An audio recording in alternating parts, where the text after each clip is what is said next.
ଆପଣମାନଙ୍କୁ ସ୍ୱାଗତ କରୁଛି ପ୍ରିୟା ଲାଇଫଷ୍ଟାଇଲକୁ ଯେମିତି ଆପଣମାନେ ସବସ୍କ୍ରାଇବ୍ କରିବେ।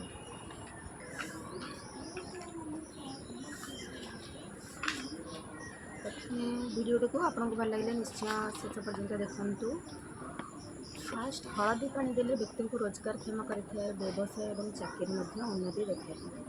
ସେକେଣ୍ଡରେ ଯେଉଁ ବ୍ୟକ୍ତି ସୁଖରେ ରହିବା ପାଇଁ ଚାହାନ୍ତି କଦଳୀ ଗଛ ମୂଳରେ ଗୋଟା ଏବଂ କିଛି ଗୁଡ଼ ବୁଟ ଅର୍ପଣ କରିବା ଦ୍ୱାରା ମାତା ଲକ୍ଷ୍ମୀଙ୍କର ଆଶୀର୍ବାଦ ରହିଥାଏ। ତୃତୀୟରେ ଆପଣ କିଛି ନୂଆ କର୍ମ କରିବାକୁ ଚାହୁଁଛନ୍ତି, ଗୁରୁବାର ଦିନ କଦଳୀ ଗଛ ମୂଳରେ ମିଶ୍ରି ମିଶା ପାଣି ଅର୍ପଣ କରନ୍ତୁ। ଏହାଦ୍ୱାରା ଆପଣଙ୍କୁ କାର୍ଯ୍ୟ ସଫଳ ହୋଇଥାଏ ଏବଂ ଫସି ରହିଥିବା କାର୍ଯ୍ୟ ହୋଇଥାଏ। ଫୋର୍ଥରେ ଯଦି ଆପଣ ଲାଇଫରେ ସମସ୍ୟା ଆସୁଥାଏ, ଗୁରୁବାର କଦଳୀ ଗଛ ମୂଳରେ 2ଟି ଗୋଟା ହଳଦୀ ରଖିଦିଅନ୍ତୁ, ଏହାଦ୍ୱାରା ସମସ୍ତ ସମସ୍ୟା ଦୂର ହୋଇଥାଏ। ଫିଫ୍ଥରେ ଯେଉଁ ବ୍ୟକ୍ତି ଧନୀ ହେବାକୁ ଚାହୁଁଛନ୍ତି ସେହି ବ୍ୟକ୍ତି କଦଳୀ ଗଛ ମୂଳରେ 1 ଟଙ୍କିଆ ମୁଦ୍ରା ପୋତି ଦିଅନ୍ତୁ। କରିବା ଦ୍ୱାରା ମାତା ଲକ୍ଷ୍ମୀ ପ୍ରସନ୍ନ ହୋଇଥାନ୍ତି, ମାତା ଲକ୍ଷ୍ମୀ ପ୍ରାଣୀ ହୋଇ ଆସିଥାନ୍ତି। ସିକ୍ସଥରେ ଆପଣଙ୍କର ବୈବାହିକ ଜୀବନ ସମସ୍ୟା ଦେଖାଦିଏ, ଯଦି ବିବାହ ହୋଇପାରୁନଥାଏ ଗୋଟା ହଳଦୀ ଏବଂ ତା ସହିତ କିଛି କିସମିସ୍ ଅର୍ପଣ କରନ୍ତୁ। ଲଗାତାର 7ଟି ଗୁରୁବାର କରନ୍ତୁ, ଏହାଦ୍ୱାରା ମା ଲକ୍ଷ୍ମୀ ନିଶ୍ଚୟ ଆପଣଙ୍କୁ କୃପା କରିବେ। ସପ୍ତମରେ ଗୁରୁବାର ଦିନ ଗାଧୋଇ ସାରି କଦଳୀ ଗଛ ମୂଳରେ ପାଣି ଦେଲେ ଆପଣଙ୍କର ସମସ୍ତ କାର୍ଯ୍ୟ ସଫଳ ହୋଇଥାଏ। ଅଷ୍ଟମରେ ଗୁରୁବାର କଦଳୀ ଗଛ ମୂଳରେ ଚନ୍ଦନ ଭରା ହଳଦୀର ଘୋର ଅର୍ପଣ କଲେ ସୁଖ ସମୃଦ୍ଧି ହୋଇଥାଏ।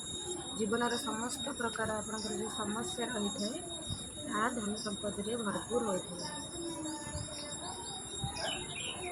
ଏସବୁ 8ଟି ଉପାୟ କରିବା ଦ୍ୱାରା ଆପଣଙ୍କ ଲାଇଫରେ ବହୁତ କିଛି ଆପଣଙ୍କୁ ମିଳିଥାଏ।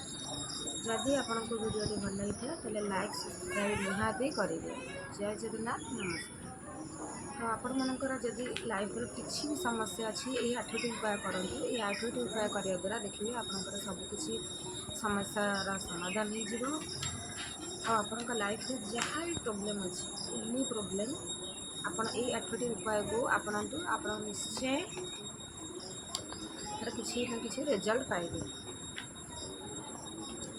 এই 8ଟି ଉପାୟ ଆପଣ ଭଲ ଭାବରେ ବୁଝିପାରିଥିବେ। ଫାଷ୍ଟ ହଳଦୀ ପାଣି ଦେଲେ ବ୍ୟକ୍ତିଙ୍କୁ ରୋଜଗାରକ୍ଷମ କରିବ ଏବଂ ଯେଉଁ ବ୍ୟକ୍ତି ସୁଖରେ ରହିବାକୁ ଚାହୁଁଛନ୍ତି ଗୋଟା ବୁଟ ଆଉ କିଛି ଗୁଡ଼ ଅର୍ପଣ କରିବେ। ତୃତୀୟରେ ତ ଆପଣଙ୍କୁ କହିଦେଲି କିଛି ନୂଆ କର୍ମ କରିବାକୁ ଚାହୁଁଥିଲେ କଦଳୀ ଗଛ ମୂଳରେ ମିଶ୍ରି ପାଣି ଅର୍ପଣ କରିବେ। ଚତୁର୍ଥରେ କହିଲେ ଯଦି ଲାଇଫରେ ଆପଣଙ୍କର ସମସ୍ୟା ଆସୁଥାଏ କଦଳୀ ଗଛ ମୂଳରେ 2ଟି ଗୋଟା ହଳଦୀ ରଖିଦିଅନ୍ତୁ। ପଞ୍ଚମରେ ଯେଉଁ ବ୍ୟକ୍ତି ଧନୀ ହେବାକୁ ଚାହୁଁଛନ୍ତି ସେହି ବ୍ୟକ୍ତି କଦଳୀ ଗଛ ମୂଳରେ 1 ଟଙ୍କିଆ ମୁଦ୍ରା ପୋତି ଦିଅନ୍ତୁ। ପଞ୍ଚମରେ ଆପଣଙ୍କର ଯେଉଁ ବୈବାହିକ ଜୀବନରେ ସମସ୍ୟା ଆସୁଥାଏ, ଯଦି ବିବାହ ହୋଇପାରୁନଥାଏ ଗୋଟା ହଳଦୀ ଏବଂ ତା ସହିତ କିଛି କିସମିସ୍ ଅର୍ପଣ କରନ୍ତୁ।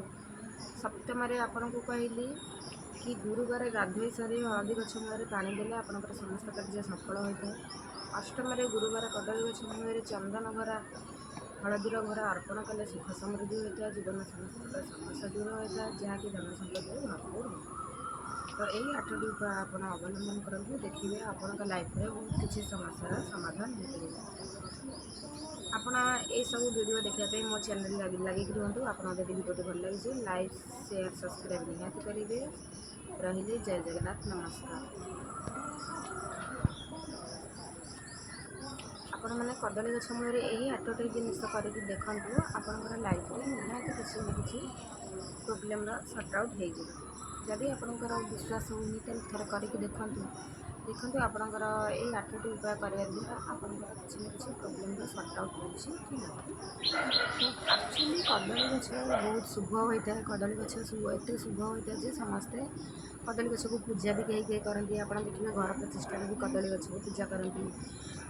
ଆଉ କଦଳୀ ପତ୍ର ବି ଆମେ ଆଣିକି ଘର ପ୍ରତିଷ୍ଠା ହେଉ କି ଆପଣଙ୍କର ଗଣେଶ ପୂଜା ହେଉ, ସରସ୍ୱତୀ ପୂଜା ହେଉ, କିଛି ବି ଅକେଜନ୍ ହେଉ, ଆପଣ କିଛି ବି ଅକେଜନ୍ରେ ଏ ପତ୍ର ୟୁଜ୍ କରିପାରିବେ। ତ ସେଥିପାଇଁ କଦଳୀ ଗଛ ହେଉଛି ଆମର ବହୁତ ଶୁଭ।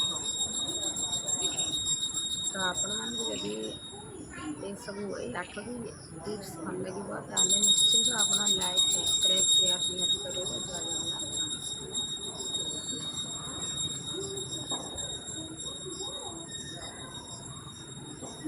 ଏଠି ବହୁତ ସାରା କଦଳୀ ଗଛ ମଧ୍ୟ ଅଛି, ଛୋଟ କଦଳୀ ଗଛ, କଦଳୀ ପତ୍ର ମଧ୍ୟ ବହୁତ ସାରା ଅଛି। ଦେଖନ୍ତୁ ଆପଣମାନେ ଏ କଦଳୀ ଗଛରେ ଆମର ଏଇ କଦଳୀ ମଧ୍ୟ ହେଇଛି, କେତେ ବଡ଼ ଲମ୍ବା ଲମ୍ବା କଦଳୀ ହେଇଛି। ଏଇଟା ହେଉଛି କାବୁଲି କଦଳୀ ଗଛ।